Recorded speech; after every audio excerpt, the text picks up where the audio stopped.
सुदामा, प्रथम मिलन सुदामा से उनको ठाकुर जी का वही होता है। पहले गुरुकुल की व्यवस्था ऐसी थी, चाहे राजा हो, चाहे रंक हो, चाहे झोपड़पट्टी में रहने वाला हो, चाहे भिखारी हो, सबका बच्चा शिक्षा के लिए पूर्णतः अधिकारी होता था। एक ही गुरुकुल में पढ़ते थे। ये आजकल तो प्राइवेट स्कूल खुल गए हैं, कहीं 1.5 लाख फीस है, कहीं के 2.5 लाख फीस है। पहले फीस का मामला नहीं था। एक ही गुरुकुल में सभी छात्र पढ़ते थे, चाहे राजा का हो चाहे रंग का हो, भेदभाव नहीं था। जब से मैकॉले शिक्षा पद्धति प्रारंभ हुई है, तब से शिक्षा में भेद की दृष्टि आ गई। लोग सरस्वती विद्या मंदिर में नहीं पढ़ेंगे, लोग गुरुकुलों में नहीं पढ़ेंगे, कॉन्वेंट स्कूलों में पढ़ेंगे। कॉन्वेंट स्कूलों में बच्चों को पढ़ाना अपना शान समझते हैं। मेरा बच्चा कॉन्वेंट में पढ़ेगा, दिल्ली में जाते हैं पढ़ने के लिए। तो ठाकुर सांदीपनी मुनि में गुरुकुल में गया, सांदीपनी गुरुकुल में, जहाँ सांदीपनी जी पढ़ाते हैं। वहीं सुदामा गरीब परिवार का बालक एक राजा के लड़के के साथ पढ़ रहा है। वसुदेव राजा हैं, उनके साथ उनका गरीब परिवार का बालक साथ में पढ़ रहा है, अध्ययन कर रहा है। महाराज, ठाकुर को पढ़ने में कितना समय लगेगा? अल्पकाल में ही विद्या सारा ग्रहण हो जाता है, क्योंकि ठाकुर जी के श्वास से ही वेद प्रकट हुए। उनको क्या पढ़ना? लेकिन ठाकुर ने अपनी लीला से दिखाया, चाहे कोई कितना भी राजा का हो, चाहे कोई भी हो, पढ़ाई आवश्यक है, शिक्षा आवश्यक है। ठाकुर ने ये लीला करके शिक्षा पे जोर दिया कि बिना शिक्षा से देश का कल्याण नहीं होता, राष्ट्र का कल्याण नहीं होता है।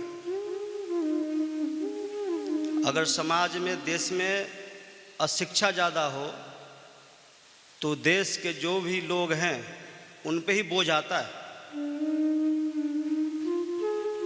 राजा क्या करेगा? फिर टैक्स लेकर उन लोगों पे खर्च करेगा जो पढ़े नहीं हैं। जो आदमी शिक्षित हो जाए तो खुद अपने पैरों पे खड़ा हो सकता है। अशिक्षा ही देश का बोझ है, अशिक्षा ही देश का बोझ है। तो ठाकुर ने शिक्षा का अपना अध्ययन करके लीला ये बताया कि शिक्षा होना जरूरी है। सांदीपनी मुनि से गुरु की आज्ञा लेकर के ठाकुर मथुरा में आते हैं।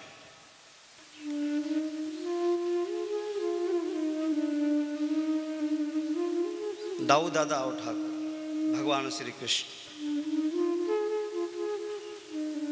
उग्रसेन जी राज कर रहे हैं मथुरा में। भगवान ने उग्रसेन जी को ही राजा बनाया।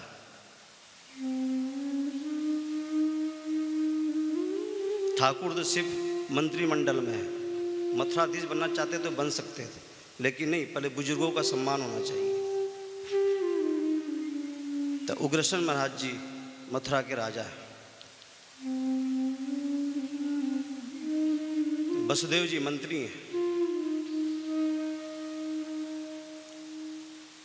एक दिन ठाकुर यमुना किनारे बैठे हुए थे, यमुना नदी किनारे अकेले बैठे हुए थे। यमुना किनारे एक कमल पुष्प तैरते हुए आ रहा था किनारे किनारे। ठाकुर ने वो कमल पुष्प को देखा। देखते ही ठाकुर के आंखों में अश्रुधारा प्रवाहित हो गई। जो फूल को देखा और फूल को, सुगंध को उन्हें लिया, ग्रहण किया, उसमें राधा रानी की खुशबू आ रही थी। सब ब्रज के याद आने लगी उनको। उद्धव भी वहीं पर आ गए। उद्धव कहते हैं, उद्धव मंत्री भी हैं और सखा भी हैं ठाकुर के, और भतीजे भी हैं, चचेरे भाई हैं, चचेरे भाई हैं, चाचा के लड़के हैं। तो भाई का भी संबंध है, मित्र का भी संबंध है, और मंत्री का भी संबंध है। तो उद्धव जी तो मित्रता बस पूछ लेते हैं बहुत सारी बातें। तो उन्होंने पूछा कि आपकी आंखों में अश्रु क्यों है? ठाकुर कुछ बोले नहीं। ठाकुर कह रहे हैं, उद्धव मैं ब्रज की याद नहीं भूल रहा। उद्धव मोहे ब्रज बिसरत ना है। मैं उद्धव मुझे ब्रज आज भी विस्मरण नहीं हो रहा है। आज भी मैं उस ब्रज को नहीं भूल पा रहा हूँ। वृष्णीनां प्रवरो मंत्री कृष्णस्य दयितः सखा शिष्यो बृहस्पते साक्षात् उद्धवो बुद्धिसत्तमः। उद्धव बृहस्पति के साक्षात शिष्य हैं, बहुत ज्ञानी है, उनके जैसा कोई ज्ञान नहीं, बहुत ज्ञानी है। तत्ववेत्ता ही आत्म शोक होता है, तरति शोकम आत्मविद, आत्मवेत्ता ही शोक को दूर करता है। तो उद्धव बहुत बड़े ज्ञानी है, बृहस्पति के साक्षात शिष्य। तो भगवान कह रहे हैं, उद्धव ब्रज की याद आ रही है, ब्रज मेरे आंखों से ओझल नहीं हो रहा है, ब्रज को मैं भूल नहीं पा रहा हूं। ठाकुर कहते हैं, तो पता है उद्धव, ब्रज की गोपियां, नंद बाबा, यशोदा मैया कितनी मेरी बाट जो होती थी। जब मैं गैया चराने जाता था तो जो मेरी मैया ताज़ा ताज़ा मक्खन निकाल करके दरवाजे पे खड़ी रहती थी कि मेरा लाला गैया चरा के आएगा, उसकी भूख लगी होगी, उसे भूख लगी होगी, उससे मैं ताज़ा ताज़ा माखन खिलाऊंगा। उद्धव मैया को देखे हुए बहुत दिन हो गए। वो बच्चियां, जब मैं जाता था तो बच्चियां आगे पीछे डोलती थी, आगे गाय पीछे गाय, इत गाय उत गाय, आगे गाय पाछे गाय, इत गाय उत गाय, आगे भी गाय पीछे भी गाय, दाहिने बाहिने गैया साथ में चलती थी। उद्धव मुझे ब्रज की याद आ रही है। उद्धव तुम ब्रज जाओ, तुम ब्रज जाओ। ठाकुर कहते पता है गोपियों ने अपने प्राणों को कैसे धारण किया है? पता है गोपियों ने कैसे प्राणों को धारण किया है? गोपियां आर्य पथ को त्याग कर दी, आर्य पथ को त्याग कर दी। आर्य पथ मतलब सनातन धर्म परंपराओं को त्याग कर दी। अधर्मी जो होते हैं, अगर धर्म में प्रवेश करें तो अधर्म को त्यागना पड़ेगा, तब धर्म में प्रवेश होगा। अधर्म को त्यागे बिना धर्म में प्रवेश नहीं हो सकता है। अधर्म को त्यागेंगे तो धर्म में प्रवेश होता है।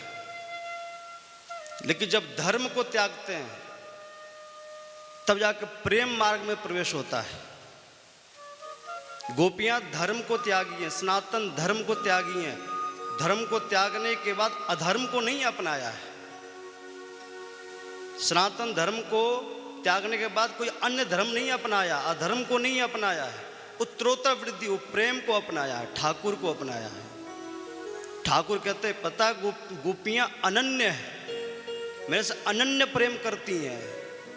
अनन्य उससे कहते हैं जो एक पे ही निर्भर हो, दूसरे में उसका लगाव ही ना हो, दूसरे से प्रेमी ना हो, अनन्यता।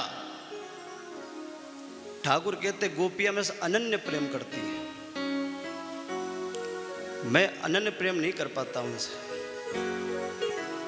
वो मुझसे अनन्य प्रेम करती है। वो पता वो कैसे प्राणों को धारण किए उद्धव तुम्हें पता है? उनकी जो आत्मा है, उनकी आत्मा मेरी ही आत्मा है, उनकी आत्मा मेरी ही आत्मा है।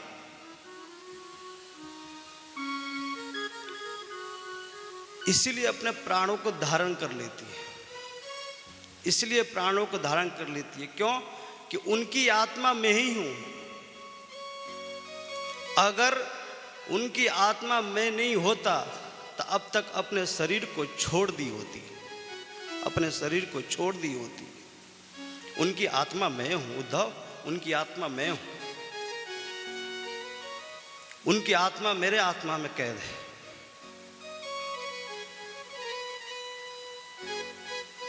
एक थाईलैंड में रामायण चलती है, थाईलैंड में एक रामायण चलती है, रामायण कीयम उसका नाम है, रामायण कीयम एक ग्रंथ है। उसमें वर्णन आया है कि रावण की आत्मा एक पिंजड़े में बंद थी, रावण की आत्मा पिंजड़े में बंद थी।